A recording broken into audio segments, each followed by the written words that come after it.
Tone deaf puts it lightly. I do agree. It is absolutely tone deaf. Anti-Americanism seems to have taken over New York City with a new mayor in office, and it seems like he almost campaigned on this anti-Americanism. Because when I think about being an American, I think about law enforcement. And Mamdani's prior comments, anti-NYPD, calling the police racist, and now, now that he's in office, we reported at Campus Reform that he hired a Brooklyn College professor who called the police the enemy of the people. So the characters that he's hiring are continuing to reveal what's going on behind closed doors at Mamdani headquarters, and it doesn't look too great for the city of New York. No. Absolutely. And this 20-something-year-old with a camera, this YouTuber, has done a lot more for American taxpayers than Tim Walz has.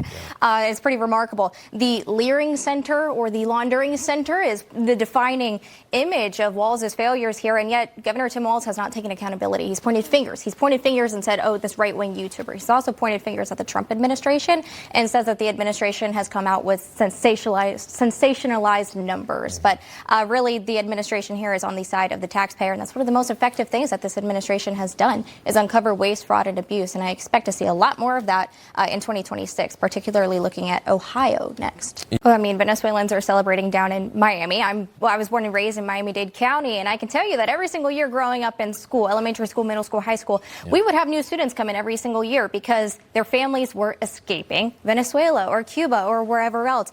So this hits home for me. I woke up and saw the news on social media, and I saw people in my community popping champagne bottles. And yet we have Democrats like AOC or Bernie Sanders, even Kamala Harris, saying that the president's acts are unlawful or unjust. And I'll point them to Article 2 of the Constitution, which, of course, lays out the president's powers as commander-in-chief. He has the authority to protect our borders, to protect our national security. And it's no secret that Venezuela's illegal actions and Maduro's illegal actions were definitely a threat to national security. Everything with Gavin Newsom is a political weapon, somehow trying to make him appear better than he is. And of course, we're looking at the party that forced us to wear masks back in 2020. All of a sudden hates masks when it means protecting law enforcement. And, jokes aside, California lawmakers are literally putting the lives of federal law enforcement at risk here.